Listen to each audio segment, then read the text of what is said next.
अच्छा लगा। बेटे की वजह से हम इतना सम्मान बड़ा मिला। और लोग तो ऐसे ही चले जाते हैं, पर एक बेटा जो मेरा करके गया है उससे बड़ा कुछ हो ही नहीं सकता। बहुत बड़ा सम्मान था और बहुत अच्छा लग रहा था, पर कुछ दर्द भी था और कुछ खुशी भी थी कि मेरा बेटा ये करके गया है, इतना बड़ा काम करके गया है जो 4 परिवारों को दुख से बचाया है। अपने परिवार को ना देखते हुए, अपने को ना देखते हुए उन परिवारों को खुशी दे के गया है। इससे बड़ा क्या सम्मान होगा, इससे बड़ा क्या खुशी होगी कि मेरा बेटा इतना बड़ा काम करके गया है। दर्द है कि मेरा बेटा मेरे साथ नहीं है, इसका कोई अंदाज़ा ही नहीं लगा सकता, एक माँ ही लगा सकती है। और वो माँ का दर्द कोई माप नहीं सकता है। जो माँ होती है उनको पता है इसका दर्द कितना होता है, कोई नहीं इसका माप लगा सकता है। एक बड़ी बात है, बेटा गया उसके बाद जो सम्मान आपको मिला वो भी आज आपके पास नहीं है, मेरे पास नहीं है कि मैं आपसे भी शेयर करूं और एक मुस्कान के साथ मैं आपके साथ वो लेके मैं पिक्चर भी लूं और अपने पास रखूं। वो नहीं है किस्मत में। क्या कहना चाहेंगे उसको लेकर, क्या चाहती हैं? मैं आगे के लिए बदलाव के लिए ही चाहती हूँ और ये मेरा अपना राय है, मेरे दिल का राय है, जो मैं दर्द से गुजर रही हूँ। मुझे किसी और पे उंगली नहीं उठाना, किसी के पे कोई हक नहीं है, पर मैं अपने लिए आवाज़ उठा सकती हूँ, अपने जैसे माँओं के लिए आवाज़ उठा सकती हूँ और मैं हमेशा बोलती रहूँगी, मुझे कोई रोक नहीं सकता। क्या बहू से किसी प्रकार की कोई नाराजगी? नहीं, कोई मेरे से बहुत प्यार से गई। मम्मी भी उसकी बोली कुछ दिन के लिए मेरे पास रहेगी, वो भी बोली कि मैं कुछ दिन में आ जाऊंगी। मैं कि हाँ कोई बात नहीं, तुम्हारी जब इच्छा है आना, जब मेरे पास मन हो रहना, मम्मी के पास रहना मन। अच्छे से गई, कोई इशू नहीं। अगर थोड़ी इशू भी होती तो मैं समझ सकती थी, कोई इशू भी नहीं। इतना प्यार से 13 दिन रहे हम साथ में, जो भी बेटे का संस्कार हुआ उसमें कुछ लगा ही नहीं कि हम तो अपने दर्द में, अपने गम में, अपने बेटे के लिए सब कुछ कर रहे थे। उनका चल रहा था प्लानिंग, क्या करना है क्या नहीं, वो जाने, वो बेहतर बताएंगे। आपने एक बड़ी बात कही कि मैंने अपनी बहू को अंशुमान कहा। उसको भी पता है, क्वेश्चन करिएगा। मैं उसको भी बोली थी, तू मेरा अंशुमान है। अंशुमान तो फौज के लिए बने हैं, उनके लिए काम कर रहे हैं, पर तुम्हारे पास मैं रहूँगी क्योंकि मेरा बेटा बोलता था, डैडी से भी झगड़ा करता था, मम्मी तो मेरे साथ ही रहेगी। तो मैं यही दिमाग में था कि मैं तो तुम्हें ही अंशुमान बोलूँगी, तू मेरे लिए अंशुमान है। और मैं कभी उसको नाम भी नहीं रख, मैं बेटा ही बोलती थी, उसको भी बेटा ही बोलती थी। मैं अपने बेटे को भी कभी नाम ऐसे बताने के लिए तो नाम बताना पड़ता है, पर मैं कभी अपने बच्चों का नाम नहीं रखती।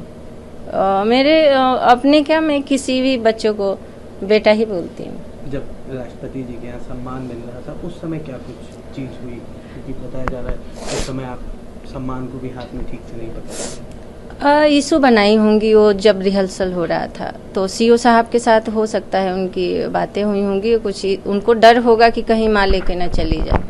ये मेरे अंदर की बात, दिल की बात है।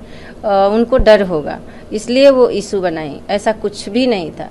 अगर 2 पेशेंट आदमी पकड़े हैं तो ये लगता है ना कुछ सेकंड के लिए कि कौन छोड़ रहा है, गिर न जाए। उन्होंने छोड़ा और मेरे हाथ में ही रह गया। कोई जोर जबरदस्ती नहीं, कोई मैं हाथ आगे नहीं बढ़ाई, कोई खींची नहीं, पर उन्होंने शायद इशू बनाया सीओ साहब से, और सीओ साहब को बुला के शेयर किए होंगे अब इनके बीच क्या बात हुई। तो इन्होंने आया, बोला कि ऐसे है कि तुम बस छू लेना, लेना नहीं। तो मैं कि हाँ कर लूँ, मैं आप कहो तो मैं हाथ भी नहीं ले जाऊंगी, मैं खड़ी रहूंगी। पर आप देखे होंगे 1-2 सेकंड में नहीं हाथ बढ़ाई, पर राष्ट्रपति जी मेरे तरफ देखी तब मैं हाथ फट से ले गई बढ़ाई, पर मैं बस टच भी नहीं की, ऐसे कर दी। उनके हाथ ही मेरे टच में था, सम्मान तो उनके हाथ में था। आज बेटे की क्या कुछ यादें मौजूद हैं, कैसे सोचती हैं, कब चीज़ें? एक माँ के लिए तो बचपन से ही जैसे बच्चे होते हैं, आज जितने दिन कुछ करके गए, एक एक पल की बातें याद आती है। और वो मैं शायद मेरी सांस जब तक रहेगी ख़त्म ही नहीं होगा वो पल बताने में, ख़त्म ही नहीं होगा। कोई उसका नंबर नहीं मैं बता सकती कितने दिन में ख़त्म होगा, वो पल कभी ख़त्म नहीं होगा। मैं वही सोचती रहती हूँ कब क्या किए थे हम, कैसे मैं उसको कैसे करती थी, क्या करती थी। वो हर माँ बाप के लिए बच्चे होते हैं प्यारे, लेकिन उन बच्चों में एक बच्चा होता है जो ज़्यादा ही माँ बाप के प्यारे होते, माँ बाप के लिए होते हैं, तो वो शायद वो अकेला था। देखिए, जो देश का द्वितीय शांतिकालीन सर्वोच्च वीरता पुरस्कार है, ये अपने आप में एक आदर्श है और अनुकरणीय है, और हमारे बेटे को मिला वो ज़िले का पहला खुशनसीब है जिसे ये सम्मान मिला। तो हमारी पूरी नस्लें, आइए कहें कि पूरा ख़ानदान और हमारा क्षेत्र और ज़िला इसके लिए सरकारों का कृतज्ञ रहेगा, और सरकारों का सहयोग हमारे साथ बड़ा ही अनुपम और आदरणीय रहा है। एक तरफ जहाँ ये सम्मान मिला उसके मिलने की खुशी, वहीं दूसरी तरफ उस सम्मान को ना घर ला पाने का भी दुख बिल्कुल है, क्योंकि अगर ला पाते तो बेहतर होता। क्या कहना चाहेंगे सर उसको लेके, इसके पीछे क्या चीज़ें रहीं और क्या उसमें आपकी राय है? चीज़ें रहीं वो मैंने पब्लिक डोमेन में बहुत बोल दिया है, बहुत ज़्यादा इस पे बोलना, दुखों को फिर कुरेदना है। इच्छा ज़रूर थी कि हम ले पाएँ, लेकिन कुछ ऐसी परिस्थितियाँ बनी जिससे कि हम नहीं ले पाए, नहीं देख पाए। तो मेरा दिली इच्छा ज़रूर है कि मतलब ऐसा कुछ न कुछ प्रावधान होना चाहिए जिससे किसी की इच्छाओं की कलियों पे तुषारपात ना हो और किसी को शहादत के गम के साथ साथ खुशी मनाने का भी अवसर मिल सके।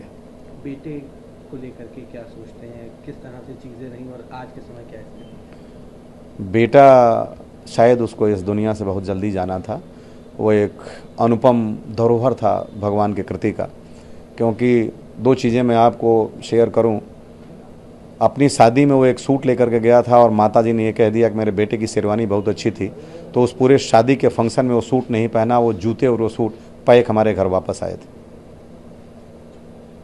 दूसरा, उनके बाल कुछ पके हुए थे, आप फोटो में देख सकते हैं। तो उनकी मम्मी ने पहले कह दिया था कि मेरे बेटे का बाल बहुत सुंदर लग रहा है, तो उस पूरे शादी के जश्न में सब कह के हार गए, उन्होंने अपने बाल को रंगा नहीं।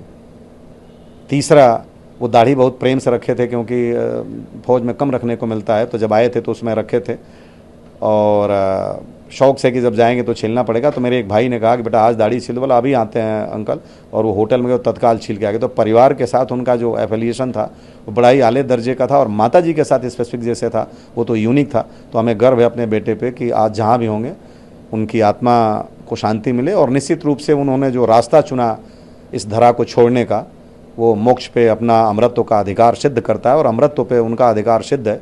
तो मेरा इतना भौतिक रूप से कद नहीं कि मैं उनकी आत्मा को सत सत प्रणाम करता हूँ, मैं कोई भी उनको साधुवाद दे सकूँ या कोई कामना कर सकूँ, क्योंकि ये शास्त्रों में वर्णित है कि राष्ट्र पे जो अपने आप को समर्पित करता है वो सीधे मोक्ष को प्राप्त होता है।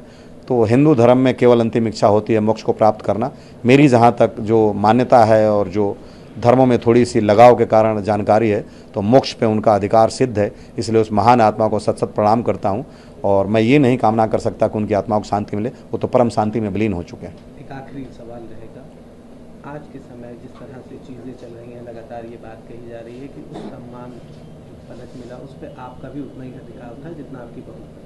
निश्चित रूप से निश्चित रूप से अधिकार था, क्योंकि उनको बहादुर बनाने के क्रम में माता पिता, परिवार, परवरिश, उनके गुरु, उनके मित्र, सबके अपना अपना सहयोग है। जैसे किसी व्यक्तित्व का निरूपण होता है और निर्धारण होता है, तो पत्नी तो अभी 5 महीने से आई थी, निश्चित रूप से उनका जो गम है वो काबिल वाइस है।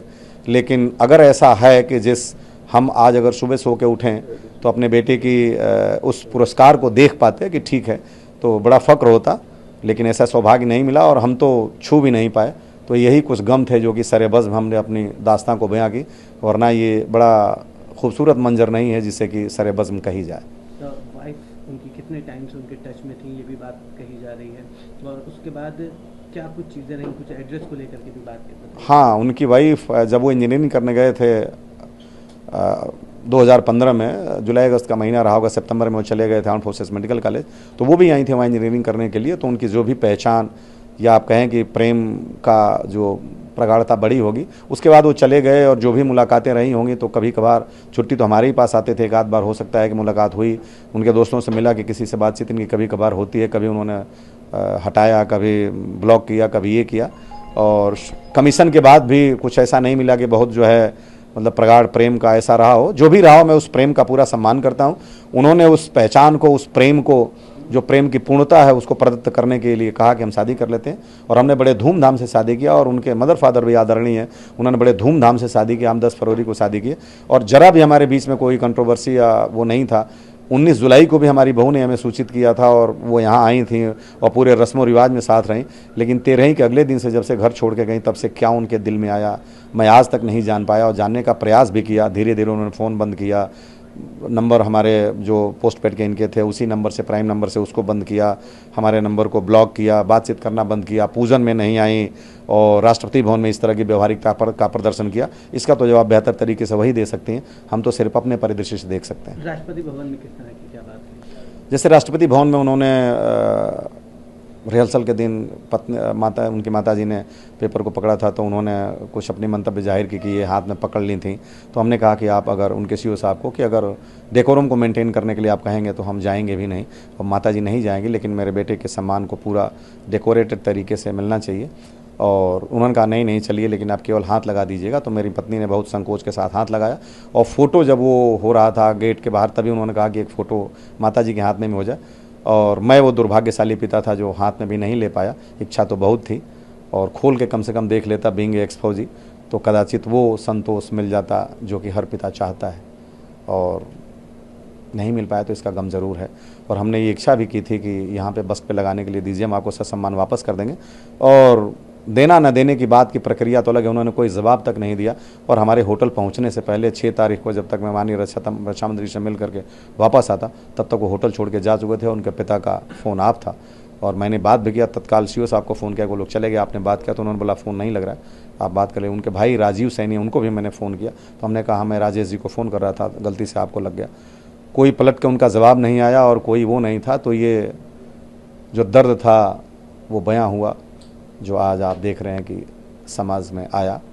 कदाचित ना आता तो बेहतर होता। एड्रेस चेंज पूरे करके? हाँ, 5 फरवरी 2024 को उन्होंने मेरे बेटे का जो परमानेंट एड्रेस है देवरिया से, वो शिफ्ट करके, चेंज करा के, और वो चला गया वहाँ पे, मैंने गली नंबर 3 दीनानगर गुरदासपुर। जब मुझे पता चला प्रेसिडेंट वहाँ पे होटल में उनके सीओ साहब के माध्यम से, तो मैंने कहा ये बहुत गलत हुआ, और कम से कम हमारी नोटिस में होना चाहिए, क्योंकि वो हमारे परिवार के हिस्सा थे, सदस्य थे, और उनकी पहचान हमसे और हमारी पहचान उनसे है। तो आप उनके एनओके का रेजिडेंशियल एड्रेस, कम्युनिकेशन एड्रेस, जो एड्रेस चाहिए चेंज कर लीजिए, लेकिन उस अफसर का पार्ट 2 आर्डर में परमानेंट एड्रेस नहीं चेंज होना चाहिए था। तो मुझे कहा गया कि ये प्रक्रिया है और उनके एप्लीकेशन पे ऐसा किया जा सकता है। मतलब कोई बात नहीं, प्रक्रिया है तो आप प्रक्रिया का पालन करें, आप उसी का पालन करेंगे जो निर्धारित मापदंड हैं। लेकिन मैं अपनी बात को तो रख सकता हूँ, और मुझे आज भी इस चीज़ का गम है। मैं चाहूँगा कि मेरा एड्रेस पुनः जो उनकी पहचान है वहाँ पे हो जाए, और जो भी कम्युनिकेशन का एड्रेस या रेजिडेंशियल एड्रेस, टेम्प्रोरी एड्रेस इनके एनओके का है, वो वहाँ रहे।